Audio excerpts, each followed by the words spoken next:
নমস্কার।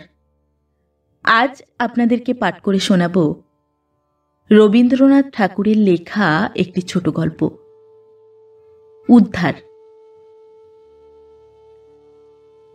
গৌরী প্রাচীন ধনী বংশের পরমাদরে পালিতা সুন্দরী কন্যা। স্বামী পরেশ হীনাবস্থা হইতে সম্প্রতি নিজের উপার্জনে কিঞ্চিৎ অবস্থার উন্নতি করিয়াছে। যতদিন তাহার দৈন্য ছিল ততদিন কন্যার কষ্ট হইবে ভয়ে শ্বশুর শাশুড়ি স্ত্রীকে তাহার বাড়িতে পাঠান নাই। গৌরী বেশ একটু বয়স্থা হইয়াই পতিগৃহে আসিয়াছিল। বোধ করি এই সকল কারণেই পরেশ সুন্দরী যুবতী স্ত্রীকে সম্পূর্ণ নিজের আয়ত্তগম্য বলিয়া বোধ করিতেন না, এবং বোধ করি সন্দিগ্ধ স্বভাব তাহার একটা ব্যাধির মধ্যে। পরেশ পশ্চিমে একটি ক্ষুদ্র শহরে ওকালতি করিতেন। ঘরে আত্মীয় স্বজন বড় কেহ ছিল না। একাকিনী স্ত্রীর জন্য তাহার চিত্ত উদ্বিগ্ন হইয়া থাকিত। মাঝে মাঝে এক একদিন হঠাৎ অসময়ে তিনি আদালত হইতে বাড়িতে আসিয়া উপস্থিত হইতেন। প্রথম প্রথম স্বামীর এইরূপ আকস্মিক অভ্যুদয়ের কারণ গৌরী ঠিক বুঝিতে পারিত না। মাঝে মাঝে অকারণে পরেশ এক একটা করিয়া চাকর ছাড়াইয়া দিতে লাগিলেন। কোনো চাকর তাহার আর দীর্ঘকাল পছন্দ হয় না। বিশেষত অসুবিধার আশঙ্কা করিয়া যে চাকরকে গৌরী রাখিবার জন্য অধিক আগ্রহ প্রকাশ করিত, তাহাকে পরেশ এক মুহূর্ত স্থান দিতেন না। তেজস্বিনী গৌরী ইহাতে যতই আঘাত বোধ করিত, স্বামী ততই অস্থির হইয়া এক এক সময়ে অদ্ভুত ব্যবহার করিতে থাকিতেন। অবশেষে আত্মসংবরণ করিতে না পারিয়া যখন দাসীকে গোপনে ডাকিয়া পরেশ নানা প্রকার সন্দিগ্ধ জিজ্ঞাসাবাদ আরম্ভ করিলেন, তখন সে সকল কথা গৌরীর কর্ণগোচর হইতে লাগিল। অভিমানিনী স্বল্পভাষিনী নারী অপমানে আহত সিংহিনীর ন্যায় অন্তরে অন্তরে উদ্দীপ্ত হইতে লাগিলেন, এবং এই উন্মত্ত সন্দেহ দম্পতির মাঝখানে প্রলয় খড়গের মতো পড়িয়া উভয়কে একেবারে বিচ্ছিন্ন করিয়া দিল। গৌরীর কাছে তাহার তীব্র সন্দেহ প্রকাশ পাইয়া যখন একবার লজ্জা ভাঙিয়া গেল, তখন পরেশ স্পষ্টতই প্রতিদিন পদে পদে আশঙ্কা ব্যক্ত করিয়া স্ত্রীর সহিত কলহ করিতে আরম্ভ করিল, এবং গৌরী যতই নিরুত্তর অবজ্ঞা এবং কষাঘাতের ন্যায় তীক্ষ্ণ কটাক্ষ দ্বারা তাহাকে আপাদমস্তক যেন ক্ষত বিক্ষত করিতে লাগিল, ততই তাহার সংশয়মত্ততা আরও যেন বাড়িবার দিকে চলিল। এইরূপ স্বামী সুখ হইতে প্রতিহত হইয়া পুত্রহীনা তরুণী ধর্মে মন দিল।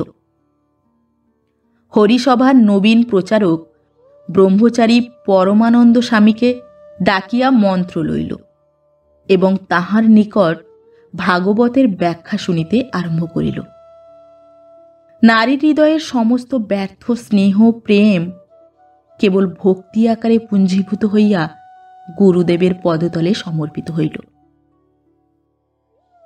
পরমানন্দের সাধু চরিত্র সম্বন্ধে দেশে বিদেশে কাহারও মনে সংশয় মাত্র ছিল না। সকলে তাহাকে পূজা করিত। পরেশ ইহার সম্বন্ধে মুখ ফুটিয়া সংশয় প্রকাশ করিতে পারিতেন না বলিয়াই তাহা গুপ্ত ক্ষতের মতো ক্রমশ তাহার মর্মের নিকট পর্যন্ত খনন করিয়া চলিয়াছিল। একদিন সামান্য কারণে বিষ উদ্গারিত হইয়া পড়িল। স্ত্রীর কাছে পরমানন্দকে উল্লেখ করিয়া দুশ্চরিত্র ভণ্ড বলিয়া গালি দিলেন এবং কহিলেন, তোমার শালগ্রাম স্পর্শ করিয়া শপথপূর্বক বলো দেখি, সেই বক ধার্মিককে তুমি মনে মনে ভালোবাসো না? দলিত ফণিনীর ন্যায় মুহূর্তের মধ্যেই উদগ্র হইয়া মিথ্যা স্পর্ধা দ্বারা স্বামীকে বিদ্ধ করিয়া গৌরী রুদ্ধ কণ্ঠে কহিল, ভালোবাসি, তুমি কি করিতে চাও করো। পরেশ তৎক্ষণাৎ ঘরে তালাচাবি লাগাইয়া তাহাকে রুদ্ধ করিয়া আদালতে চলিয়া গেল। অসহ্য রোষে গৌরী কোনো মতে দ্বার উন্মোচন করাইয়া তৎক্ষণাৎ বাড়ি হইতে বাহির হইয়া গেল। পরমানন্দ নিভৃত ঘরে জনহীন মধ্যাহ্নে শাস্ত্র পাঠ করিতেছিলেন। হঠাৎ অমেঘ বাহিনী বিদ্যুৎলতার মতো গৌরী ব্রহ্মচারীর শাস্ত্রাধ্যয়নের মাঝখানে আসিয়া ভাঙিয়া পড়িল। গুরু কহিলেন, এ কি? শিষ্য কহিল, গুরুদেব, অপমানিত সংসার হইতে আমাকে উদ্ধার করিয়া লইয়া চলো। তোমার সেবাব্রতে আমি জীবন উৎসর্গ করিব। পরমানন্দ কঠোর ভর্ৎসনা করিয়া গৌরীকে গৃহে ফিরিয়া পাঠাইলেন। কিন্তু হায় গুরুদেব, সেদিনকার সেই অকস্মাৎ ছিন্ন বিচ্ছিন্ন অধ্যয়ন সূত্র আর কি তেমন করিয়া জোড়া লাগিতে পারিল? পরেশ গৃহে আসিয়া মুক্ত দ্বার দেখিয়া স্ত্রীকে জিজ্ঞাসা করিলেন, এখানে কে আসিয়াছিল? স্ত্রী কহিল, কেহ আসে নাই, আমি গুরুদেবের গৃহে গিয়াছিলাম। পরেশ মুহূর্তকাল পাংশু এবং পরক্ষণেই রক্তবর্ণ হইয়া কহিলেন, কেন গিয়াছিলে? গৌরী কহিল, আমার খুশি। সেদিন হইতে পাহারা বসাইয়া স্ত্রীকে ঘরে রুদ্ধ করিয়া পরেশ এমনই উপদ্রব আরম্ভ করিলেন যে শহরময় কুৎসা রটিয়া গেল। এই সকল কুৎসিত অপমান ও অত্যাচারের সংবাদে পরমানন্দের হরিচিন্তা দূর হইয়া গেল। এই নগর অবিলম্বে পরিত্যাগ করা তিনি কর্তব্যবোধ করিলেন। অথচ উৎপীড়িতকে ফেলিয়া কোনো মতেই দূরে যাইতে পারিলেন না। সন্ন্যাসীর এই কয়দিনকার দিনরাত্রের ইতিহাস কেবল অন্তর্যামীই জানেন। অবশেষে অবরোধের মধ্যে থাকিয়া গৌরী একদিন পত্র পাইল। বৎসে, আলোচনা করিয়া দেখিলাম ইতিপূর্বে অনেক সাধ্বী সাধক রমণী কৃষ্ণপ্রেমে সংসার ত্যাগ করিয়াছেন। যদি সংসারের অত্যাচারে হরিপাদ পদ্ম হইতে তোমার চিত্ত বিক্ষিপ্ত হইয়া থাকে, তবে জানাইলে ভগবানের সহায়তায় তাহার সেবিকাকে উদ্ধার করিয়া প্রভুর অভয় পদারবিন্দে উৎসর্গ করিতে প্রয়াসী হইব। 26শে ফাল্গুন বুধবারে অপরাহ্ন 2 ঘটিকার সময় ইচ্ছা করিলে তোমাদের পুষ্করিণী তীরে আমার সহিত সাক্ষাৎ হইতে পারিবে। গৌরী পত্রখানি কেশে বাঁধিয়া খোঁপার মধ্যে ঢাকিয়া রাখিল। 26শে ফাল্গুন মধ্যাহ্নে স্নানের পূর্বে চুল খুলিবার সময় দেখিল চিঠিখানি নাই।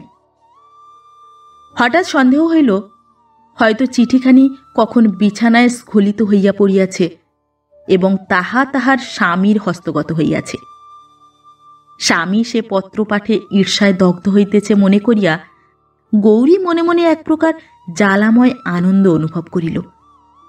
কিন্তু তাহার শিরভূষণ পত্রখানি পাষণ্ড হস্তস্পর্শে লাঞ্ছিত হইতেছে, এ কল্পনাও তাহার সহ্য হইল না। দ্রুতপদে স্বামী গৃহে গেল। দেখিল স্বামী ভূতলে পড়িয়া গুঁ গো করিতেছে, মুখ দিয়া ফেনা পড়িতেছে, চক্ষু তারকা কপালে উঠিয়াছে। দক্ষিণ বদ্ধমুষ্টি হইতে পত্রখানি ছাড়াইয়া লইয়া তাড়াতাড়ি ডাক্তার ডাকিয়া পাঠাইল। ডাক্তার আসিয়া কহিল, আপোপ্লেক্সি। তখন রোগীর মৃত্যু হইয়াছে। সেই দিন মফস্বলে পরেশের একটি জরুরি মোকদ্দমা ছিল। সন্ন্যাসীর এতদূর পতন হইয়াছিল যে তিনি সেই সংবাদ লইয়া গৌরীর সহিত সাক্ষাতের জন্য প্রস্তুত হইয়াছিলেন। সদ্য বিধবা গৌরী যেমন বাতায়ন হইতে গুরুদেবকে চোরের মতো পুষ্করিণীর তটে দেখিল, তৎক্ষণাৎ বজ্রচকিতের ন্যায় দৃষ্টি অবনত করিল। গুরু যে কোথা হইতে কোথায় নামিয়াছেন তাহা যেন বিদ্যুতালোকে সহসা এই মুহূর্তে তাহার হৃদয়ে উদ্ভাসিত হইয়া উঠিল। গুরু ডাকিলেন, গৌরী। গৌরী কহিল, আসিতেছি গুরুদেব।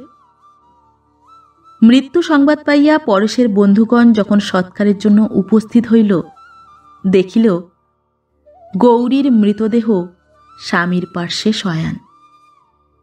সে বিষ খাইয়া মরিয়াছে। আধুনিককালে এই আশ্চর্য সহমরণের দৃষ্টান্তে সতী মাহাত্ম্যে সকলে স্তম্ভিত হইয়া গেল। নমস্কার। পরবর্তী গল্প নিয়ে খুব শিগগির ফিরে আসছি। ততক্ষণ সবাই ভালো থাকবেন, সুস্থ থাকবেন। গল্প পাঠ ভালো লাগলে গল্পটিতে একটি লাইক করবেন এবং ভিন্ন ভিন্ন স্বাদের অডিও স্টোরি শোনার জন্য অবশ্যই চ্যানেলটি সাবস্ক্রাইব করবেন। ধন্যবাদ।